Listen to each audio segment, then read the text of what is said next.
What's up guys, I'm Dave Klein, aka DaveControl, and I'm back with 10 more things you didn't know about Elden Ring. You know the drill, let's get into it. George R.R. Martin. This is a fun one that was actually pointed out to me in the comments by Haitani.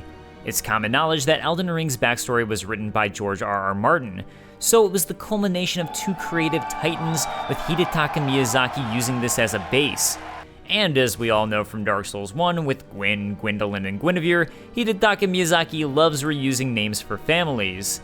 In Elden Ring, these major groupings are the God family, which includes Godwyn, Godfrey, and Godric, or G, the R family, which includes Ratigan, Renala, and Ranni/Rena, or R, and the Valkyrie family, which includes Marika, Miquella, Melania, and Millicent, or M.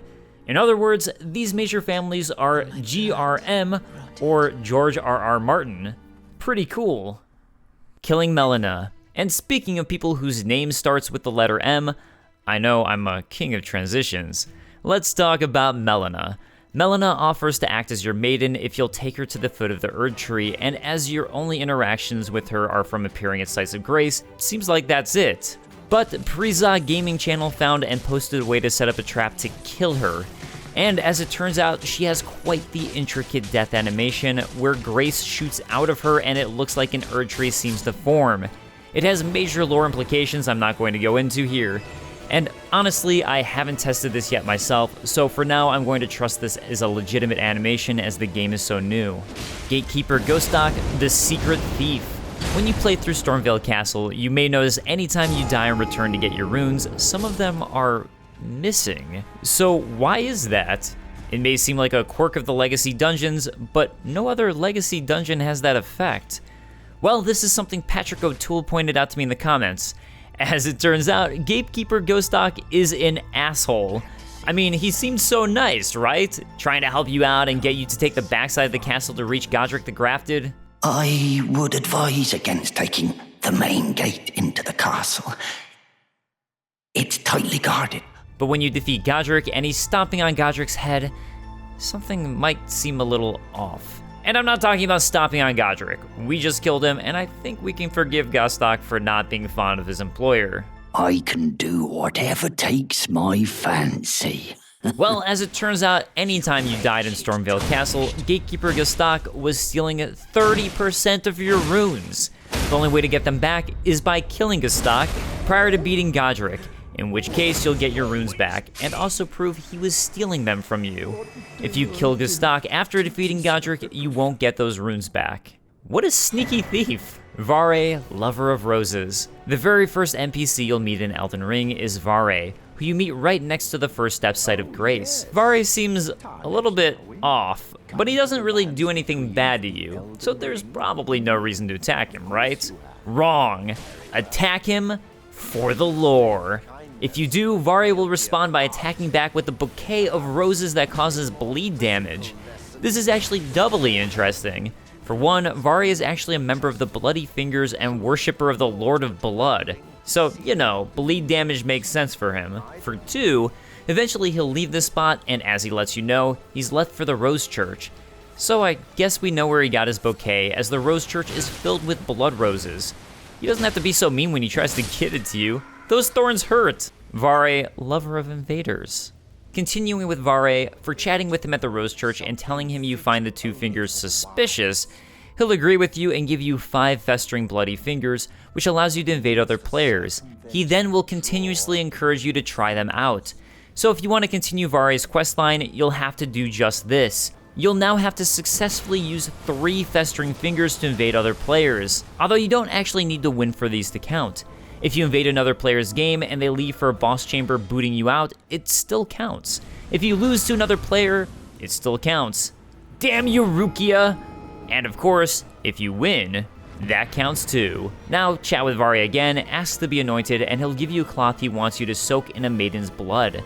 To do this, you'll have to return all the way back to the Chapel of Anticipation, which you can find by teleporting at the 4 belfries, where you can soak your cloth in the blood of the already dead maiden from the very beginning of the game. Or, what may be easier, is you can also head to the dead maiden you found at the Church of Inhibition, located here on a map. She's the same maiden you'll have been able to receive the Finger Maiden set from. For completing this quest, you'll receive the Lord of Blood's Exaltation. This unique item will warp you into the special location I won't spoil here if you use it.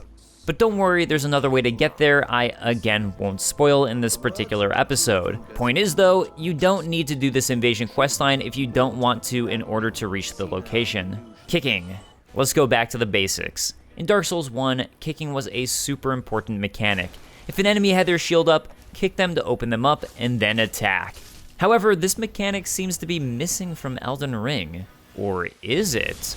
This time around, there's an Ash of War that will let you kick. If you have nothing equipped, you'll be able to kick with L2, or if you have the right Ash of War, a kick it is. And it works the exact same way. You'll be able to kick away an enemy with a shield and then get in a visceral attack. But at what price? Fia's Cursed Blessing. Early on in Elden Ring, you'll be given the opportunity to enter the Round Table Hold, a site where many of the game's NPCs gather to hang out and chill. Maybe they want to pore over a book.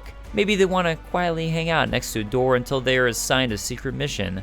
Or maybe they want to endlessly smith weapons for lowly tarnished because they're chained and actually they're forced to do this for eternity, and maybe I just assumed they wanted to do this because I'm a jerk like that. Well, another NPC you'll find here is the deathbed companion Fia.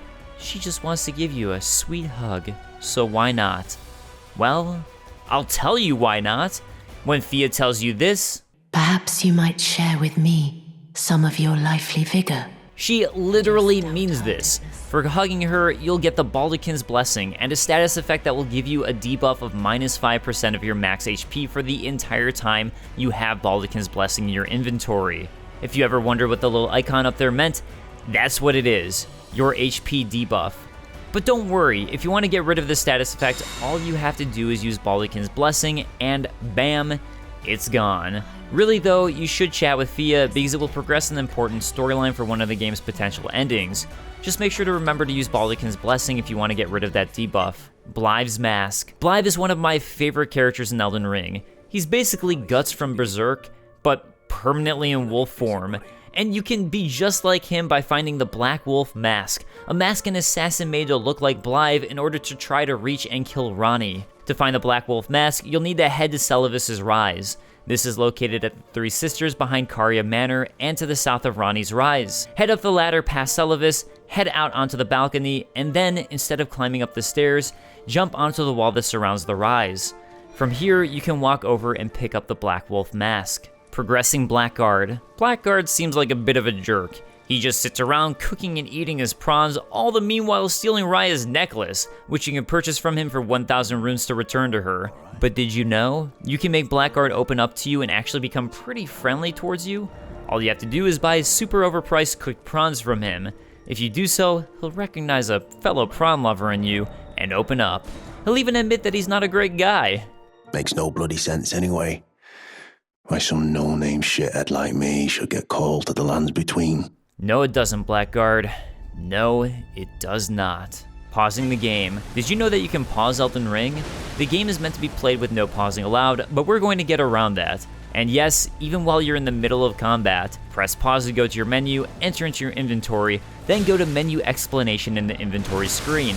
And bam, game is paused. Of course, you might get attacked and die while you're trying to do this, but at least it's available for you if you really, truly need it. And that wraps up this edition of 10 Things You Didn't Know. I hope you learned something new, and if not, I'll have another episode for you next week. Let me know if there's something you found, as I'm having an absolute blast finding out new minor mechanics and quest lines I missed. Until next time, peace.